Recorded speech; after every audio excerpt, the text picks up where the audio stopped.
week, we were talking about a short story that was entitled All Summer in a Day. Do you remember that? Well, we're going to discuss that today. We're going to talk about it.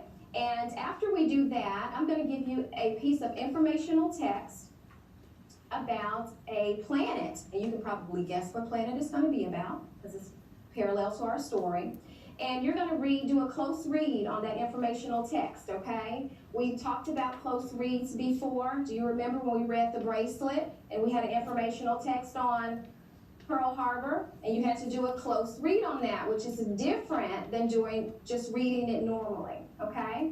So you're going to do a close read on the informational text on a Venus sky show, right? After you do your close read, we're going to discuss it. Then you're going to, I'm going to put you in groups, and you're going to work together to come up with the central theme and or the central idea of both the short story as well as the informational text, okay? You're going to have to come to a consensus. Not only give me what you think the central idea is, but also using supporting details, okay? Details from the text to support what you think the central idea of your piece is, okay? Now, someone tell me some facts from All Summer in a Day. What are some facts that you remember from the story? Who can give me a fact? Ellie. It was about a little girl who lived on Venus, and it had been raining for 7 years, and she was hoping that the sun would come out. Okay. What is some more information? What is another fact from All Summer in a Day? Bria. Another fact from All Summer in a Day was there was a girl named Margaret, and she used to live on Earth, but her family moved to Venus, and she told her classmates that the sun was going to come out every 7 years. Okay. All right. What else? So I have Margaret. I have that it rains for 7 years, and the sun's going to come out eventually. What are some other information, factual information from the text, Zach? Her classmates locked her in the closet at the same time when the sun actually did come out, and she didn't get to see the sun. She did not get to see the sun. Why would her classmates lock her in the closet? Blake. They didn't believe her that she said that was sun. She didn't believe her that the sun was going to come out. Okay, they didn't believe her, so they took her and just threw her in a closet. What did the author say about the students' reaction after they put her in the closet? Okay?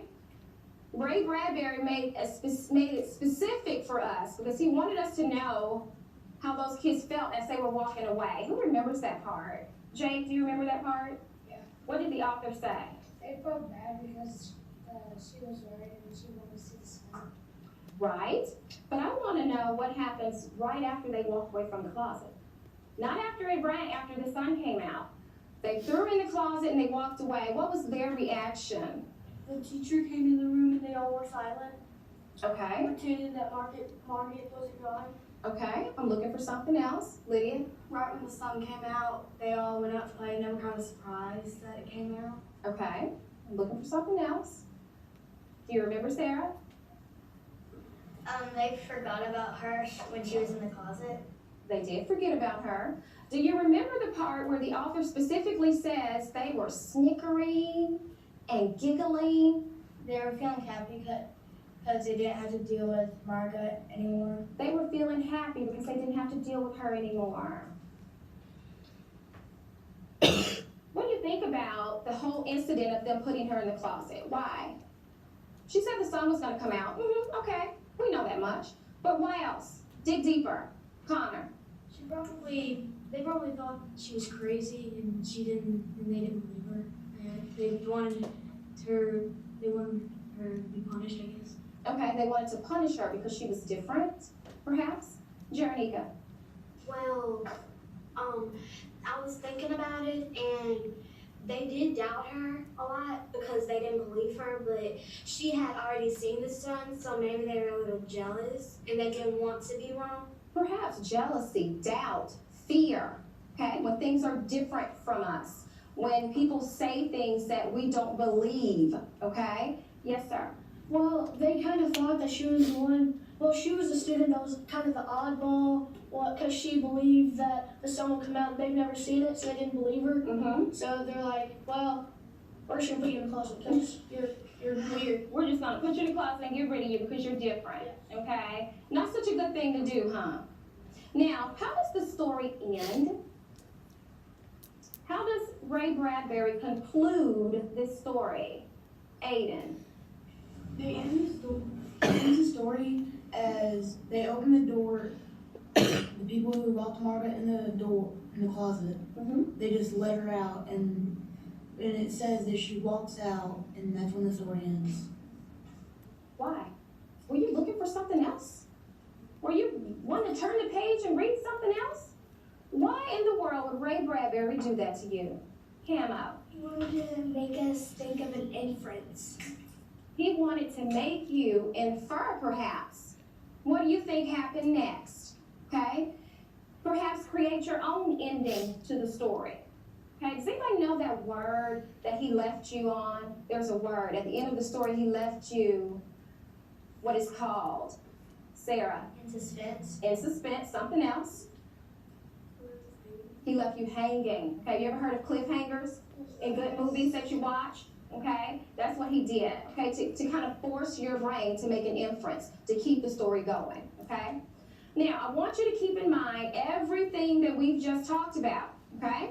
Because now I want you to shift your gears because you're going to read an article about, guess what planet? You're so smart.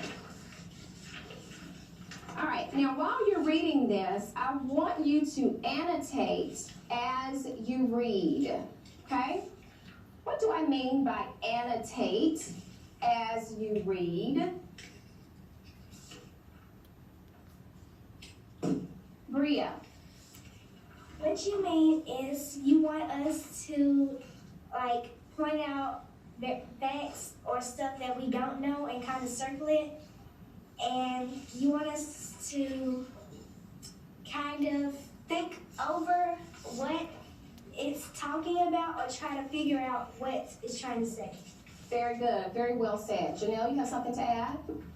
And you also like taking notes, things that you think may be important for you to know throughout the passage, and you're also writing down questions that you may have. Very good. When you annotate as you do a close read, this is a skill that you will definitely use in your upper grades, high school, and especially college, okay? So as you read the text, if you come across a word that you're unfamiliar with, circle it, underline it, draw an arrow to it. Or if you come across a phrase that you're unfamiliar with, something that you think is very important, questions that you may have, you're going to annotate as you read. Now, this piece of text is front and back, okay? I want you to do a close read on this piece of text right now. Okay? You have any questions?